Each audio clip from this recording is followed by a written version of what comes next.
speaking to the children in the audience.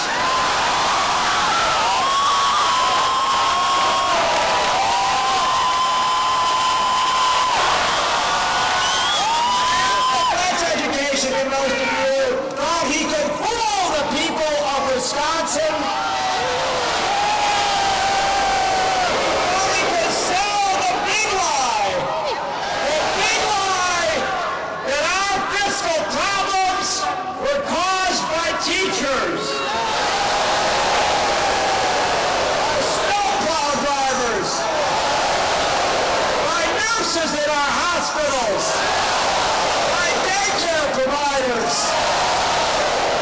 He thought he could fool the people of Wisconsin, and you know, every political pundit, everybody who goes on TV, they all said, yes, he'll get away with it. They all said he would get away with it 1 week ago.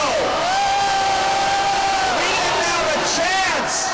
There was not a chance. There was no way we were going to have to accept cuts in our pay, cuts in our benefits, cuts in our pensions, and the theft of our collective bargaining rights. And then something happened. Something happened. First, few people gathered on the corner. I saw them last Saturday, standing there, just a couple folks with their signs. They did them by hand. And then on Sunday, a couple more. Then on Monday, a couple thousand. And then on Tuesday at midday, 12,000, 15,000. That night, another 10,000. Many of us here tonight, we've been doing this each night. And the next day, 30,000. But the media doesn't stick around. They missed the fact that another 20,000 were there that night. And then we did it again on Thursday. Those senators, they looked out of the Capitol and they had to make a choice. Are we going to stand with Scott Walker? Are we going to stand with Wisconsin? They made the ultimate sacrifice. They went to Illinois.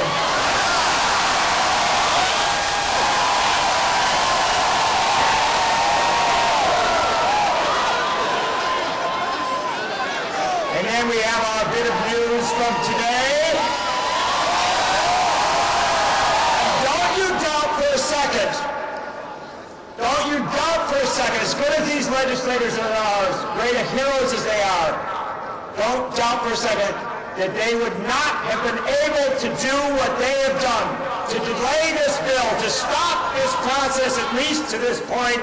They could not have done it without each and every one of you.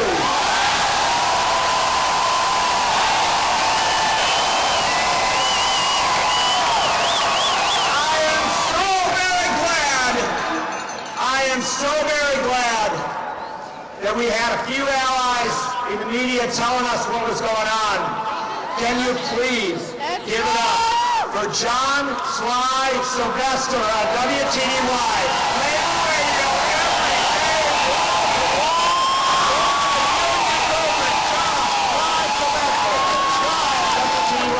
Can you give it up, please, for WORT here in Madison?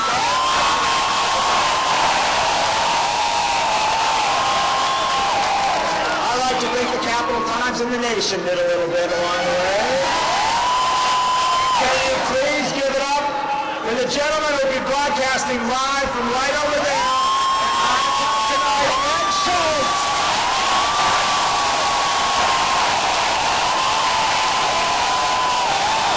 But do not ever forget, do not ever lose sight of the fact. Do not ever lose sight of the fact that no matter what politician accomplished something, no matter what good media person actually did report on you, the fundamental reality is that you have made this happen, and if you could make it this far, if we could accomplish what we have accomplished so far, there is simply no question we will prevail.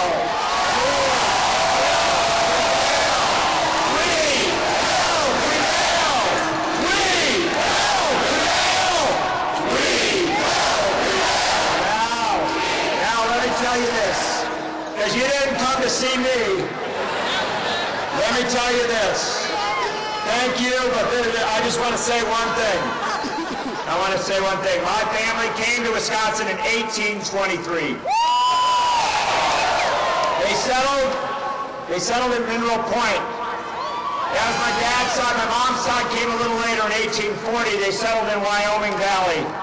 I've got a cousin in every town in this state. When I was a kid, my mom made me stop at every historical marker and read it. I know this state from top to bottom. I love this state more than any in the nation. It is the greatest state in this country.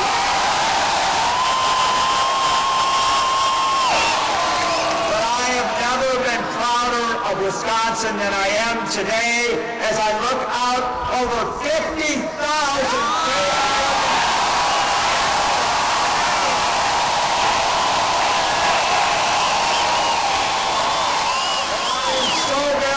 That I can save this, that I can enjoy this moment, that I can share this moment with one of the men I respect the most in the United States, in the world. A man who came from humble beginnings, who was discriminated against, who 50 years ago this year got arrested for the first time trying to integrate a Southern library. The protest was to dress up in their best Sunday clothes and go in and read books. Right. I think teachers could appreciate that. The Reverend Martin Luther King Jr., who we have spoken of so often during these days, Reverend Martin Luther King Jr. recognized something in this young man, and he said, "Jesse, will you come and march with me? Will you be with me as we build a civil rights movement?" He brought Jesse Jackson with him to Memphis. In that last speech that Martin Luther King Jr. gave, the mountaintop speech, if you read it, you will find several paragraphs talking about a young preacher named Jesse Jackson and saying how he was raising these issues of economic justice back in 1968. We've taken so much inspiration from King and what he did. But now, we get to inspire the man who was with him. And we get to remind the Reverend Jesse Jackson that civil rights and labor rights, that human rights are one. Labor rights are human rights. Labor rights are human rights. Labor rights are human rights.